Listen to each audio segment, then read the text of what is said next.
Assalamualaikum warahmatullahi wabarakatuh. Perkenalkan, nama saya Rasyidin Permana Putra, uh, NIM 192410101061 dari kelas Data Mining B. Di sini saya ingin menjelaskan hasil pengerjaan tugas saya pada modul 6 dengan tema K-min clustering. Di sini ada beberapa pertanyaan, saya akan bacakan. Yang pertama, kita akan menormalisasikan dataset iris, kemudian menampilkan scatter plot sebelum clustering. Lalu kita clustering dataset tersebut dengan nilai K 2, 3, dan 4. Lalu ada tampilkan scatter plot setelah clustering. Terus kita akan cari tahu perbandingannya apa sebelum dan setelah di cluster. Dan kita akan cari tahu juga berdasarkan visual, berdasarkan yang terlihat, mana sebenarnya nilai K yang terbaik atau paling optimal. Langsung saja kita akan masuk ke dalam codingannya. Di sini yang pertama kita lakukan adalah initial import. Initial import ini kita akan mengimport framework atau fungsi-fungsi yang sudah ada pada Python untuk membantu pengerjaan kita. Contohnya seperti ini, scalar import k-means untuk melakukan perhitungan k-means-nya itu. Terus ada juga pandas, ada preprocessing min-max scalar, lalu ada matplotlib. Pandas ini seperti untuk membentuk data frame, terus min-max scalar ini mungkin kita tidak terlalu menggunakan, kita tidak gunakan ini, tapi fungsinya adalah untuk menghitung normalisasi min-max. Ada juga matplotlib inline, jadi fungsinya adalah nantinya untuk menggambarkan titik-titik yang ada pada scatter plotnya. Terus yang kedua diimport adalah dari scatter dataset kita import load iris. Jadi di fungsi scatter dataset ini udah ada dataset iris yang bisa kita import. Selanjutnya dataset iris kita masukkan ke dalam data frame dengan nama variabel df_iris. Seperti ini kita lakukan print. Lalu ditampilkan 5 data teratas dan 5 data terbawah, hasilnya seperti ini.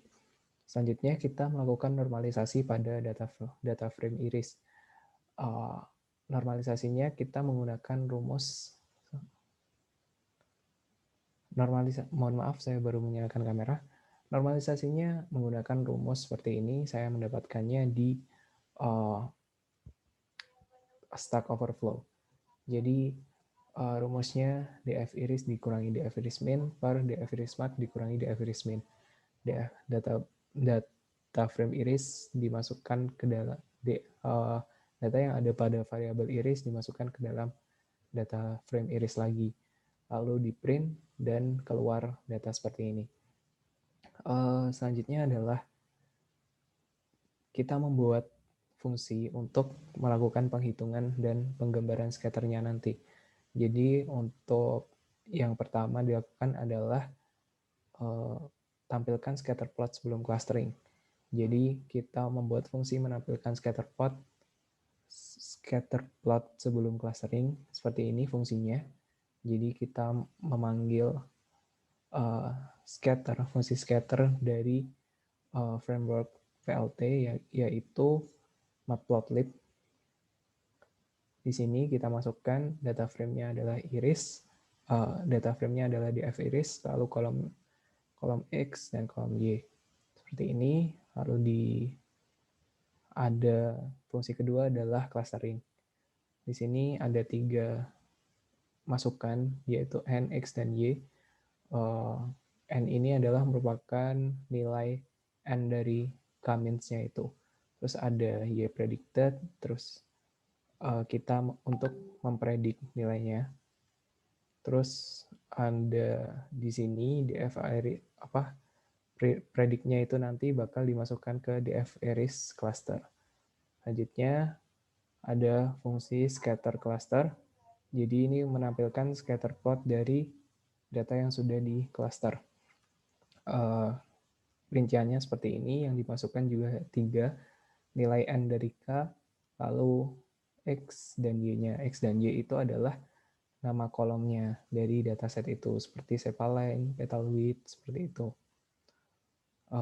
Di sini kita definisikan warnanya, warna dari df0, df1-nya itu apa, terus kita kasih label biar bisa ditampilkan nanti. Khusus untuk centroid, warnanya hitam, marker itu artinya bentuknya atau tandanya itu berbentuk bintang, terus di labelnya adalah centroid. Lalu melakukan ini PLT, X label, kita deklarasikan X labelnya apa, Y labelnya apa, lalu PLT legend. Terus masuk langsung saja kepada soal yang pertama, yaitu sepal length dan sepal width. Untuk menampilkan, yang dilakukan pertama adalah menampilkan scatter plot sebelum clustering. Jadi untuk menampilkan scatter plot sebelum clustering, kita hanya tinggal memanggil fungsi yang ada di atas ini, plot scatter, lalu memasukkan nama kolom atau nama kolom atau kategori yang ada diminta oleh soal. Jadi sepal length dan sepal width. Seperti ini, saat di run maka akan langsung muncul scatter plotnya. Lalu untuk selanjutnya, perintah selanjutnya adalah di cluster dengan nilai K 2, 3, dan 4. Untuk melakukan clustering, kita juga tinggal memanggil fungsi yang tadi ada di sini. Kita memanggil fungsi scatter cluster. Tapi dengan kita memanggil fungsi scatter cluster ini, fungsinya itu juga akan memanggil fungsi clustering ini. Jadi nanti dia otomatis menghitung clustering dulu, lalu dia data dari penghitungan clustering itu akan dimasukkan ke dalam fungsi scatter cluster, yang mana nanti akan diproses dengan PLT. PLT ini akan diproses untuk ngasih gambarnya. Di sini yang perlu diinputkan dalam fungsi ada 3. Yang pertama adalah nilai N dari kaminnya, lalu nilai kolom pertama dan kolom kedua. Kita inputkan, yang pertama diminta soal adalah 2, lalu 3, lalu 4. Di sini 2, nilai K-nya 2, terus kolomnya diinputkan, jadinya seperti ini. Ada 2 jenis data, 0 dan 1. Centroidnya ada ini, dan gambarnya seperti ini. Selanjutnya untuk nilai K-nya 3, sama seperti yang tadi, tinggal diganti saja. Lalu akan muncul datanya seperti ini, ada 3 indeks data, 0, 1, dan 2. Lalu centroidnya seperti ini, matriksnya, dan ini merupakan gambaran visualnya. Selanjutnya untuk nilai N dari K-nya 4, kita tinggal masukkan nilai 4 di sini, lalu masukkan sepal length, sepal width, dan akan keluar prediksi clusteringnya ada 4 indeks data, 0, 1, 2, dan 3. Seperti ini gambaran visualnya. Untuk selanjutnya adalah kolom sepal length dan petal width. Untuk kolom sepal length dan petal width sama, yang diminta pertama adalah tampilkan scatter plot sebelum clustering. Kita hanya tinggal menjalankan fungsi saja seperti yang tadi. Kita panggil fungsi plot scatter dengan memasukkan kondisinya adalah sepal length dan petal width. Selanjutnya akan tampil, ini merupakan scatter plot dari data yang belum di clustering. Selanjutnya adalah menampilkan scatter plot dari data clustering dengan nilai K-2. Di sini nilainya 2 dimasukin, terus kita masukin juga nama kolomnya, lalu di sini akan muncul hasilnya. Ada 3 indeks data, ada 2 indeks data, 0 dan 1. Ini merupakan gambaran visualnya. Selanjutnya ada nilai N K-nya 3, seperti ini. Ini merupakan gambar visualnya. Lalu nilai K-nya 4 sama saja, tinggal diganti kondisinya aja. Ini merupakan gambaran visualnya. Selanjutnya Yang ketiga, ketentuan yang ketiga itu adalah sepal width dan petal width.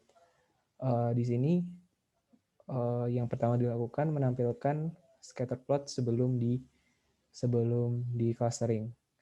Kita panggil fungsi scatter plot dan bisa masukkan nama kolomnya dan muncullah scatter plotnya. Lalu untuk selanjutnya adalah tampilkan scatter plot dengan yang sudah di cluster dengan nilai n dari K-nya 2, 3, dan 4. Ini merupakan nilai K-2. Kita masukkan nama kolomnya seperti ini, dan datanya akan muncul seperti ini. Selanjutnya dengan nilai n K-3, masukkan nama kolomnya lagi, tinggal panggil fungsinya aja, datanya muncul seperti ini. Terus nilai K-4, masukkan nama kolomnya, lalu datanya akan muncul seperti ini. Selanjutnya untuk ketentuan yang terakhir, petal length dan petal width, sama seperti yang tadi, menampilkan nama kolomnya, menuliskan nama kolomnya, dan memanggil fungsi plot scatter. Hasilnya seperti ini. Selanjutnya menampilkan scatter plot yang telah di clustering. Yang pertama dengan nilai K-2, seperti ini hasilnya. Lalu dengan nilai K-3 hasilnya seperti ini. Dan nilai K-4 hasilnya seperti ini.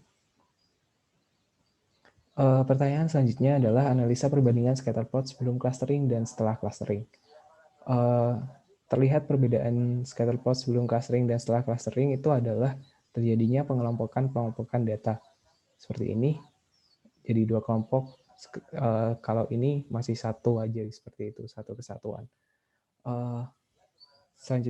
Pertanyaan selanjutnya, tentukan manakah nilai K terbaik digunakan analisa secara visual.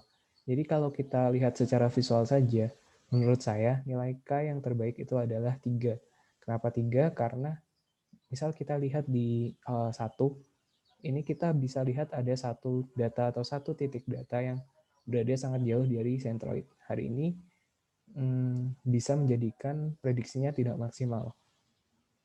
Untuk K-nya dengan nilai 4 itu terdapat data itu terlalu dekat dengan centroid dari data lain. Jadi tidak maksimal juga prediksinya. Untuk nilai K-nya sama dengan 3 itu sangat optimal karena semua data itu dalam range centroid yang wajar bagi saya, seperti itu. Itu saja penjelasan dari saya. Apabila ada kurang lebihnya saya mohon maaf.